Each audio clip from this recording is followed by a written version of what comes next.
Son zamanlarda kendi evinde, kendi aileni izlerken bile aniden üzerine çöken o dondurucu yabancılık hissini fark ettin mi? Sanki yıllardır oynadığın bir tiyatro oyununun ortasında aniden repliğini unutmuşsun gibi. İnsanlar etrafında gülüyor, konuşuyor, telaşla bir yerlere yetişiyor. Ama sen sadece onlara bakıyorsun ve içinden şu cümle yankılanıyor. Büyük bir boşluk. Ben buraya ait değilim. Bu his, senin tükenmişliğin veya depresyonun değil.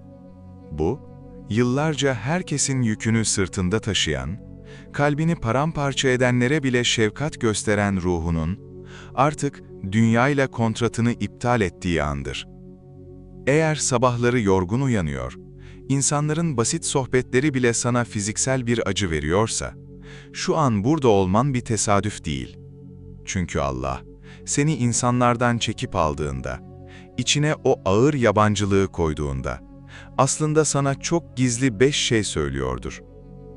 Ve İbn Arabi'ye göre bu işaretleri anladığında, o göğsündeki sökülüp atılamayan sızı bir define sandığına dönüşecek. Dinle. 1. işaret. İnsanların sıradan kelimelerinin, dertlerinin, seslerinin sende fiziksel bir batma hissi yaratması. Gözlerini kapat ve şu anı hatırla. Bir ortamdasın. Biri sana büyük bir heyecanla dünyevi bir derdini anlatıyor. Eskiden olsa sen de katılır, teselli eder, fikir verirdin. Ama şimdi bedeninde garip bir sinyal var. Nefesin daralıyor, o kelimeler kulaklarından girmiyor, adeta göğsüne batıyor. Oradan hemen uzaklaşmak, derin bir sessizliğe kaçmak istiyorsun. İbn Sina, beden sinyallerini incelerken muazzam bir sır verir. Ruh, gerçeğe yaklaştığında, bedenin frekansı, yalanı ve boşluğu kusturur. Yani o an hissettiğin o daralma, o tahammülsüzlük, o iç sıkıntısı senin kötü bir insan olmandan kaynaklanmıyor. Ruhun, lümme-i melekin ilhamıyla öyle ince bir frekansa geçti ki, artık hakikati olmayan hiçbir kelimeyi sindiremiyor. Bedenin sana bağırıyor.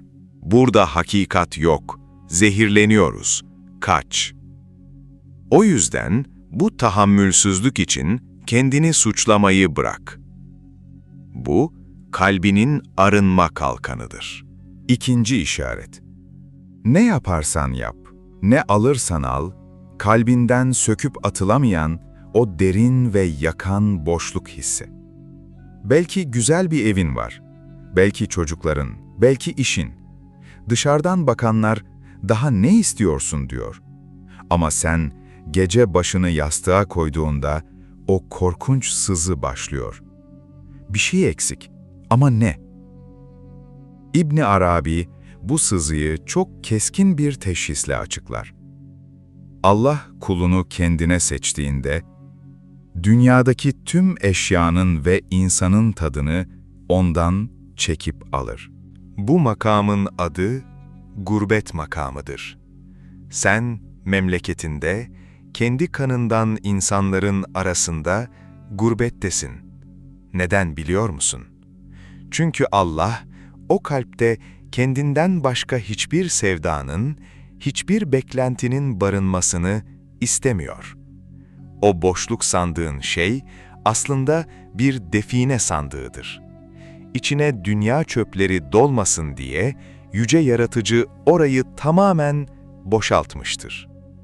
Eğer bugün içindeki o boşluktan acı çekiyorsan, bil ki yaratıcı, o sandığın içini bizzat kendi rahmetiyle doldurmak için hazırlık yapıyor. O sızı, rahmetin ayak sesidir. 3. işaret. Aynaya baktığında, geçmişteki o fedakar, sürekli koşturan, herkesi mutlu etmeye çalışan kendine Duyduğun derin yabancılık ve acıma hissi. Geriye dönüp bakıyorsun. Ben bunları nasıl çektim? O sözleri nasıl yuttum? O insanlara o kadar tavizi nasıl verdim? Kendine inanamıyorsun. Sanki o hayatı sen değil, bir başkası yaşamış gibi. Gazali der ki, uyuyan bir insan, rüyasında gördüğü kabusları gerçek sanır. Uyandığındaysa, o kabusa sadece şaşırarak bakar. İşte senin hissettiğin bu yabancılık, rüyadan uyandığının en kesin kanıtıdır. Lümmeyi melek senin kalbine dokundu. Ve sen artık o aşağı çekilen, kullanılan, enerjisi emilen versiyonunu geride bıraktın. O eski sana ait kıyafetler artık ruhuna dar geliyor. Bu yüzden geçmişi yargılamayı bırak. O eski sen, bugünkü bilgenin doğabilmesi için yanması gereken bir odundu. Yandı ve bitti. 4. işaret. Aniden, hiçbir sebep yokken gelen, koşturmayı bırakma ve derin bir teslimiyet hissi. Yıllarca bir şeyleri oldurmak için çabaladın. İnsanları düzeltmeye, ilişkileri kurtarmaya, olayları kontrol etmeye çalıştın. Ama sonra bir sabah uyandın ve içinden çok cılız ama devasa bir ses yükseldi. Artık uğraşmıyorum. Bu bir pes ediş değil, bu yorgunluk da değil. Bu, senin kontrolü evrenin yaratıcısına devrettiğin o kutlu andır. İbn Arabi'ye göre, insan koşmayı bıraktığında tevafuk işlemeye başlar. Sen insanları kovalamayı bıraktığında, Allah senin için doğru olanları sana yürütmeye başlar. İçine düşen o dilsiz ve eylemsiz sakinlik, Allah'ın işine karışmama edebidir. Ve sen bu edebe büründüğünde, senin olan, sen dursan da seni bulacak. Bırak giden gitsin, yıkılan yıkılsın. 5. işaret. Gece yarısı uyanışları. Eğer gecenin bir yarısında, saat tam 3 sularında, hiçbir kabus görmeden birdenbire göğsüne dokunulmuş gibi uyanıyorsan, bu bedenin uyanışı değil, lümme-i meleğin yoklamasıdır. Uyan, seni istiyoruz çağrısıdır. Dinle. Mevlana, henüz kendi halindeyken, insanlara vaaz veren bir alimken, içinde sürekli o boşluğu ve aidiyetsizliği hissediyordu. Etrafında binlerce müridi vardı. Ama o, yalnızdı. Bir gün Şems-i Tebrizi karşısına çıktı. Şems ona hiçbir şey öğretmedi. Sadece elindeki aynayı kırdı ve dedi ki, sen bugüne kadar insanların gözündeki Mevlana'ya baktın. Orada kendini aradın. İnsanlar seni övdü, var oldun. Yordu, yok oldun. Şimdi insanların aynasını kır. Allah'ın aynasına bak. İşte senin yaşadığın süreç tam olarak budur. Allah, insanların elindeki senin aynanı kırdı.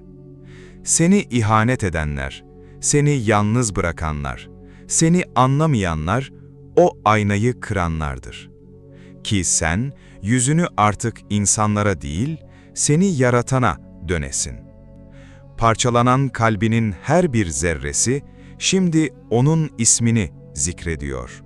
Şimdi, seni bu videoya getiren tevafukun hakkını ver. Gözlerini hafifçe kapat. Göğsündeki o yabancılık hissine, o derin boşluğa, derin bir nefes gönder. Ve içinden söyle. Bu boşluk bir hastalık değil. Bu, benim yükselişim. Besmele'nin içinde gizli 19 harfin koruyucu sırrını kalbine çek. Ve bil ki, o gece yarısı uyanışların, o insanlara olan yabancılığın, o kontratı iptal eden o ses, hepsi aynı şeyi söylüyor. Hazırsın. Şimdi bu meclisin sana bir ricası var. Bu bir rastlantı değil. Bu meclis, kalbi kırıkların ve hakikati arayanların meclisidir. Eğer geçmişin yükünü sırtından atmaya, o tükenmiş eski seni bırakmaya, define sandığının açılmasına izin vermeye hazırsan, aşağıya, yorumlara in ve bu ruhsal kontratı mühürlemek için sadece şunu yaz: teslim oldum ve ruhumu özgür bıraktım. Bu kelimeleri yazdığında, bu meclisin enerjisine, bu uyanış halkasına kendi imzanı atmış olacaksın. Ve eğer bu bilgelik ve şefkat meclisinde kalmaya, her gün ruhunun derinliklerine inen bu sırları duymaya niyet ediyorsan, bize katıl. Abonelik sadece bir buton değil, bu kapıdan içeri adım atmaktır. Allah, göğsündeki sızıyı rahmetiyle dindirsin. Define sandığın nurla dolsun. Hoşça kal, güzel ruh.